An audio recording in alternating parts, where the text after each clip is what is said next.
Wake that ass up. Early in the morning. The Breakfast Club.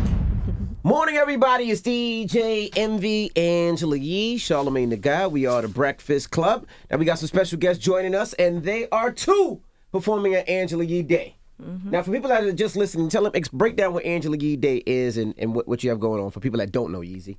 So it's an event for the community. This year it's outside the Barclays for the first time, but it's like a great family day. But it's also the West Indian American Day Parade coming up next week. So we like to celebrate that culture. Y'all know I'm half Caribbean, so that's why it's really important to me. And I'm from Brooklyn, so, you know, that's what we grew up listening to. Mm-hmm. All right. And we got some special guests joining us today. Mm-hmm. Bunji, Garlin, and Fay-Ann. Did I say your name right? Fay-Ann. Close. Fay-Ann. I'll take it. Close. Yeah. Well, welcome. Thank you. Don't just say it's okay. Correct this man. I did. I corrected it. I said I'm so accustomed. It's normal when it comes to the territory. Well, welcome. Thank you. And they are a married couple, and so I love that in this story because you guys both come from musical families. Yeah. Yes. You know, as well. But you knew Bunji before he knew you, right? That's correct. Yeah. That's correct. My dad was like the biggest Bunji fan ever. Mm-hmm. So every single day in the house was Bunji. And I was like, who's this guy? And he's like, you got to meet him.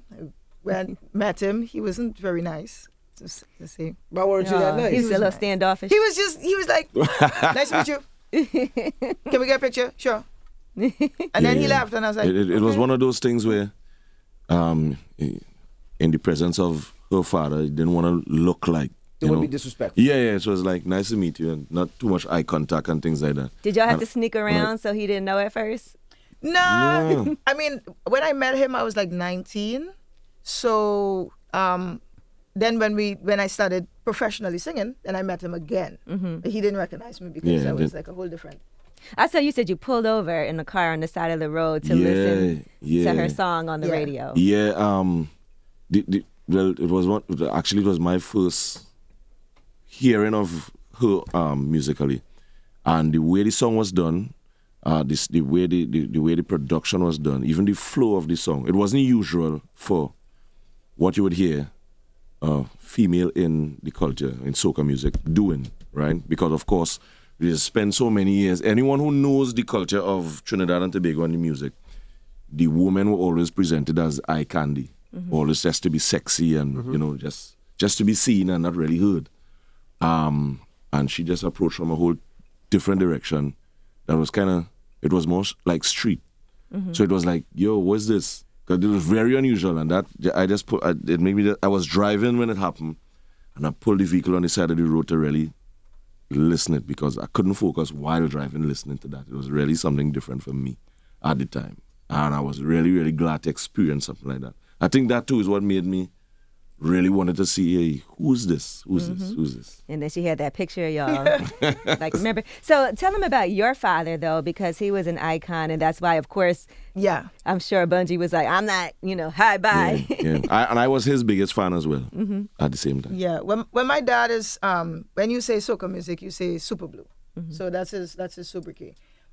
He's the one that revolutionized the soca industry. Because before, soca had a nice beated, the calypso vibe. Mm-hmm. What he did was he put jump and wave, wine, flag, that party aggression atmosphere. I mean, like he climbed scaffoldings and he would perform from the rafters and all this sort of madness. He brought that whole costume and vibe, like he dressed like Spider-Man, he dressed like Superman and go on stage, and his songs were more energetic. Mm-hmm. And he actually brought the party aspect that all of us in the industry are actually doing today. He created that. The first really jump and wave song was Get Something and Wave. And after that, everybody started incorporating it in the music. And he was the first one to really speed up the music because it was like, da, da, da, da, rum and coca. You have a lot of other first. A lot of other first too. And then he literally turned what we would normally have as a nice calypso type thing, soca, column, music at one speed, and put it into party. something that we call power soca today. Mm-hmm. So there's groovy soca, which is the slower version, and then there's power soca, which is the mad aggressive. That's the version I like. Yeah. Oh yeah. Well, that's the one you say. Everybody doing all the madness. Yeah. How do you feel about you getting into this business? Because like you said, the women were eye candy. They weren't necessarily the ones performing, and not even getting the respect that they could have gotten. There wasn't a lot of women paving the way like that. So was he concerned for you being in Oh this? yeah, he was. He was very concerned. I mean, the industry was male dominated, and at the end of the day, I think he was more concerned because I was not willing to conform. I was like, I don't care what you're doing. I don't care how you're dressing.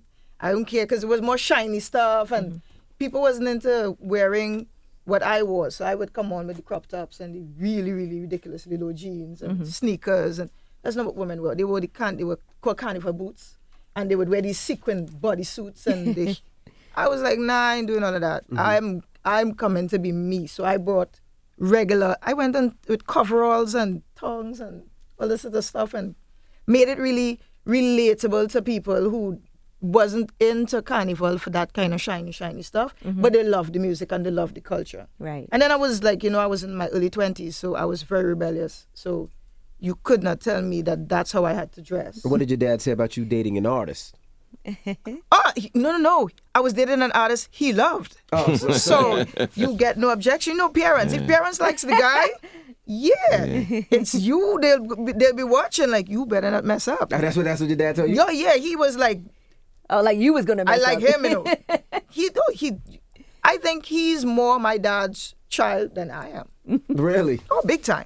Big time. If both of us was in trouble and he had to pick one, he'd think have he'll pick picked him? 100%. Because he also knows that you could fend for yourself just because of No, how he raised you. he loves him. He loves him. Like it's So y'all can't never break up. No. No. No, and then the weird thing is, break up.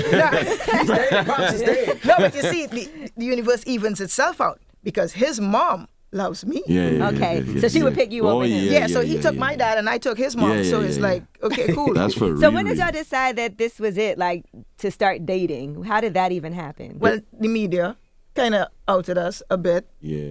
I mean, we tried to. It was never like we dated to see how it would go because we taught the same circuit, but it was always he's a ladies' man, number one. So it was like, okay, I'm not trying to be nobody. I ain't trying to no line. So you figure your scene out, and then you let me know. He's like, nah, there's no line. So great. So then we went to an event, and somebody in the media found we were too Close. Too close. and they wrote this big article. Oh my God, Soca's do a couple. Bunji, Garlin, Fay-Ann, Lyons, and we're like, but we're not dating though. And they're like, yes, you are. We see you guys. And like, okay. And then we had to But we were. We sit just, down. we just didn't Yeah, know but it we yet. didn't tell them, so they. So you lied. Well, we didn't lie. We just didn't know it. We just didn't know it yet. Yes. But how did it even happen? Like, what was the first time that you were like, Oh, he realized I was the piece of the puzzle that he was missing, and he could not live without me, so he decided to make a move. Did he realize or did your dad realize? No. He realized nothing. He realized nothing. He actually called. There was a friend of ours who wanted us to do a collab together. So he called and he's like, listen, Bunji, I want to do a collab with Bunji. I said, no problem, I'll do. Send the track and I'll listen to it, and then we'll sit down and write stuff. Because he writes and I write. So I said, okay, cool. We'll do the writing session, we'll sit down. And then he calls the next day and it's like, did they tell you about the song? I say, yeah, they told me about the song. I say, okay, cool. Then he hangs up. Then he calls back, but then he hangs up again. And then I'm like, okay, so I'm looking at the phone, I'm like, what? And then he calls back. He's like, oh, sorry. I thought it was my sister's number. I was trying to call my sister. And then he hung up again. So then, I said, okay. So then he calls back. I can't lie. I was trying to call you, but I didn't know how to talk to you outside of the project. So I just wanted to find out if we could have talked. Like, dude, no problem, but you didn't have to pretend like your sister. It's no it's so scene. cute though, that's Yeah. cute. I mean, he's a gentleman. He looks aggressive. And stuff. He's a darling. Your secret's out. Sorry. So is it difficult to work with your wife? No, Say actually, no. do. Say no. we go home No, but together. Say no. No. Just say no. She runs the business. I see. No, but no. On a real though, again, and I need to add this specifically, coming from the culture that we come from, women were not always put to the forefront like that. If they do end up at the forefront, is at their own volition, right? And then if it does happen with them too, it's usually their age bracket, right? The music itself at one time was always something that came across as something for people over 30, right? Because there's a lot of aspects. There's political aspects, there's academic aspects, things like that. Because of the society we live in, we are driven by the energies and the oils and the things like that. So music was always on the back burner. So there would always be this emphasis from parents to force kids to take education first before music and creative arts and things like that. So most people who end up in creative arts would be adults at the time, 30 and up. More so women, as I said earlier, if they do end up at the forefront of the culture, is at their own strength and volition, and that too would be they have a certain age bracket. So Faye, being one of the younger ladies in the business, and have that different type of drive that she writes her own music, creates her own ideas, doesn't depend on anyone, right? In the literal sense. She sees what she wants to do and goes for it. It's something that I always admire. And she's an individual that if you and her end up in the same space and you bring it up to here, she's able to bring it to here and probably pass here, which does now force you to bring it up. So that is what I appreciate. And it is never a difficult situation. I think it's always encouraging for us to work in the same space because it always helps me grow to the next level. And then we just kind of bounce off each other. And it's upward movement. Now, how about working with your husband? Is he difficult? Nah, he takes instructions perfectly. Oh, perfect. So he knows what he's doing. Yeah. No, I mean, he's as talented as they come. So when you have somebody that talented, you have to step your game up. I mean, we share the same stage together. And if you don't bring your A game, when he don't pull punches. So when he's on stage, if you don't step up, you're going to look like you're not stepping up. So in the presence of people that lyrical, that great, that phenomenal about how they do their job, you can't embarrass yourself by being around them and wasting their time. You learn stuff from them. And I've learned so much from him. Like, I used to go in the studio and do one song. And then I went in the studio with him and he did 5 songs. And I was like, okay, so in 1 hour, I could do 5 songs. He's like, yeah, why are you doing 1 song? It's like tradition. That's what they taught you. I saw my dad do it. He went in the studio and he would take like 2-3 days to do a verse. And then you went in the studio with him and he's like, okay, 1 track, 2 track. And he's writing. And I'm like, you know what? I'm wasting time. So, you pick up stuff that you realize could actually improve on your life and improve on your craft. And even being on stage with him, seeing how he handles the crowd and he's able to do all this stuff lyrically. I can't do that, but you learn to kind of like fix yourself. So when you step next to him and you're on stage, you actually can deliver something that's worth matching or even bringing to whatever he's bringing on stage. So it makes for a better performance.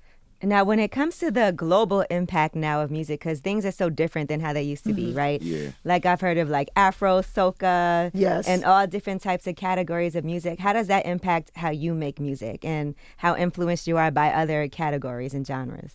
Well, the beautiful thing about Trinidad is like we had America's Top 40 growing up, like as kids with Casey Kasem. That's what we listened to. We were heavily influenced by the disco era, tech era, the house era. Every music that hip hop, everything that you guys listen to and know, we know that, and then some. And what we've done is we've taken elements from that and we've incorporated it in soca and in calypso. And then you have the younger generation that came and took that, and then they made something else out of it. So now we have like rap, and then you have the whole zest movement. Then you have dance or soca. Then you have raga soca, which is what he did initially when he came out. So there's so many hybrids that's there, and that's because we are influenced globally. So now Afro is like the new thing. I mean, I did a track with Stonebwoy B a couple of years ago, which shows that, we were into what they were doing across there, and our cultures are similar. If some of the beats in our music, you can find it in theirs. I mean, we come from there as a people. So, it's residual. But for us, we take like influence from everything. There's R&B soca, pop soca, hip hop soca, jazz soca, dancehall soca. We mix soca with like Latin soca now. We mix it with everything. Right, and you guys are like, I feel like the go-to people in the soca world when people want to do a collab. You work with a lot of different artists too. Busta Rhymes, that's a nice classic. Oh yeah, lyrics on lyrics. It's speed and speed. It was amazing to see them. How does it feel for you guys when, like, do a lot of artists from here come to Trinidad and Tobago to work on music? Yeah. More so now than before. Years ago, what would happen was a lot of artists who, for want of a better word, might be a little off the map here, would then come to Trinidad or different places throughout the region, I guess looking for new fires to reignite something, and they will be more open to work with some of the creatives in the diaspora as opposed to if they were like in prime spot. But there's a lot of times now we find and we see happening, there are a lot of people who are in their moment but venturing out to reach out for the different sounds throughout Trinidad, throughout this island. Because the world is becoming a smaller place too, right? You have all these technologies that you could instantly see what is happening somewhere else, just through your phone, through whatever else. So now everyone wants to be tapped in for immediacy. Like, this is the next thing I want to be it now. Exactly. And if it requires me to reach out and leave here or leave wherever it is and get there, that's what I'm going to do. So now there's a lot more of those kind of collabs happening, not only between artists and artists, but between producers and producers as well. Yeah. And definitely. Even songwriters too. There's a lot of it happening right now. So a lot of songs that you hear and hit in the market, a lot of it is influenced by Caribbean writers, Trinidadian writers, Jamaican writers, Barbadian writers, producers, things like that.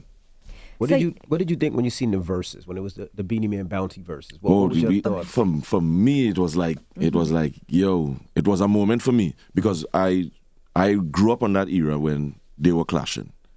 So that kind of spawned the likes of me and a lot of others of my time. So seeing that again was like, that's nostalgic and reliving the moment again. And it just put a whole new... Who you think you would go up against? Me? Mm-hmm. Fay-Ann want to say something so bad. She's thinking of something. No. I mean, he won't tell you. Beanie Man is our daughter's godfather. So you can't go up against family. Bounty Killer is big brother. So you can't go up against family. Well, someone who hasn't done it yet, who you think? In our music or outside of it, because I realize all the verses is genre specific. So in your genre, who would you go up against, you think would be a good one? We talking lyrics? Or? No, listen, it don't even matter. Songs, whatever it may be, 10 songs, whatever it may be. Me and who? The only person I'm seeing, me and Marshall. Oh man, don't y'all get into no issues again. No, we good. Goodness gracious, We good. You up to the times. Now, what would people expect this weekend from you guys performing at Angela Yee? Oh, craziness. A lot of craziness. Shout out to my girl Dahlia. She owns Tilly's and she's Trini and she's like, let me tell you something, Angela. They're about to bring it. She was so excited when I was telling her that y'all are going to be there. Yeah, one thing I'd like to be somewhat boastful about, I think I'm allowed to be boastful about that, is when it comes to the stage, especially that day, and days like that, it's tear down. Proper tear down the venue. Because that's what we like to do. I hope you have insurance to build it back. Because Fay-Ann's going to make you step it up to this level. Yeah. Trust it. Now, you guys also did the home sessions and you covered each other's songs. Yes. So how is that? Because that was something different, but that's dope. His song's difficult to sing. The speed and the words and the placement and the twist and the melody and stuff like that was difficult to sing. I actually had to learn that. So it took me almost 2 months to learn that song, to be able to sit in the groove of how he sang it.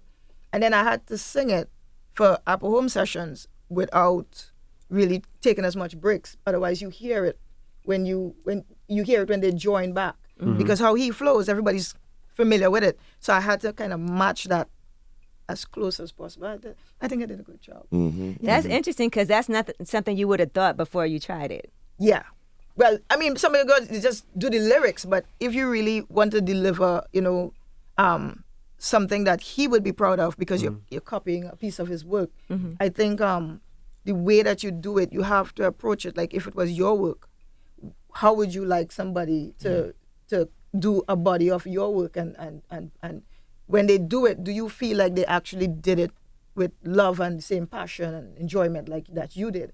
And that they just do it because Apple wants a cover. So they just, okay, let me just throw your lyrics. And no, I had to approach it like if... Did you let him hear it while you were doing it, or you waited? No, he was there. He was there. Okay. Yeah, he was there. Because if I slipped off, he had to be there to say, okay, do it again. Yeah, you understand? Because I mean, it's his baby, so you need to make sure that when you do somebody else's work, you put your best foot forward. But the Apple Home Sessions, though, in reality, what it allowed for us to do is really for us to be in the space that we want to be or that we choose to be in.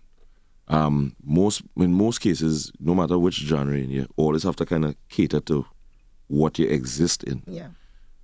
This Apple Home Session, because of the structure of it, because everything was no drums and you strip down this and it's just these basic instruments, it allowed for more fluidity in music, right? And coming from Trinidad and Tobago, although we do soca, a lot of us, although we do soca music, because of the cosmopolitan makeup of the society, we are able and always dabble in all music from around the world. And that's something that stemmed from years ago. Trinidad and Tobago as an island always had reach, right, to be in touch with the different music around the world. Like, as soon as it come out, whether it be the US, the UK, wherever, we able to access it, right? We always had the resources to access it. So it always played into the people. And of course, we had always had different nationalities existing in Trinidad and Tobago that bring their cultures with them, that we always had that access to. So what the Apple Home Sessions did was basically allow for that reflection to happen or that mirror to happen, right? And the build up to that, though, ironically, though, is that in the past few years, the different labels I've been signed to, we've been working with both Fay and I together and things like that. I've been able to do like crazy collab and remixes across all genres of music, right? Big names, small names, right? From the Kidding to the Chris Brown, to this one, that one. Or someone always reached me for some remix for something. So all that played into, okay, I could do this song like this, I could do this. So if you listen to the Apple Sessions, all the songs has different vibes totally from each other. And of course there's one soca on it because we must represent. Yeah. Got it. Right? You have to rep. So go check it out. Go check it out. Bunji Garlin Home Sessions, Fay-Ann Lyons Apple Home Sessions. It's out right now. And your cousin is Patrice Roberts. Yeah, correct? that's my cousin, yes.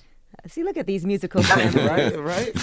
It's just meant to be. And I see there's going to be another power couple in the soca world, too. Yeah, she and Drew. Oh, Yeah. Are you guys like the first, soca couple? There was Carl and Carl Jacob years so ago. in soca, yes. But in soca, they were calypso. They're calypso. Yeah, but they were like the first music couple in Trinidad like that, right? But in soca, I don't think much people was getting married. And Yeah. he was doing that. It's like party and jump up and wave, wind down the place. No, it's enjoy true. yourself. Very true. Very true. Yeah, I mean, people didn't see the ability to get married and do music. Have you seen our carnival? It's kind of hard for... I was just talking about that with Nadine Sutherland. You have to be a special type of people to be able to participate in that, and then don't lose your focus and don't lose your house. Yeah. And that's us. Right. So if you can do that, hip Gotcha. hooray, but not everybody has that sort of composure. Y'all need a TV show or something. It's coming. Is it really? No, I just... He said, just put it in the atmosphere. Put it in the atmosphere. Put it in the atmosphere. Yeah. Build it and they'll come. Yeah, that's it. Yes, You know? I agree 100%. But we appreciate you guys for joining And us. I'm so excited. And again, I just want to thank you so much. I'm really problem. looking forward to Angela Yee Day. I know we y'all as well. are going to tear it down. Yes. So I'm hyped. We're coming. Check. Now, I did ask Nadine Sutherland, can guys whine? And we want to wine. I so do bad. not want to whine. No, well, I can't even dance, so I'm not even going to try. What Yeah, do you mean if can't guys whine? Of course. isn't native? You're supposed to. I'm just asking. No, is Have it, you ever isn't tried? native? Me? Yeah. Of course. Can you? No. Do Why it. not? I let my wife do it and I just stand there. I just stand there. He So you just have like kids? this. But that's so non-Caribbean though. So you I'm have, not Caribbean. I'm a Yankee. My So- wife is Jamaican. But We need to fix I that. thought you was from Dominica. I'm a little bit Dominican, but I'm more Yankee. but Oh, that's how kids Dominican. born. I do two-step. That's how we kids could are fix born, that, you know. whining. I go forward. Boom, boom. And I can't go to the side. We could fix that. I got 6 kids, so I know how to go forward. I just decide.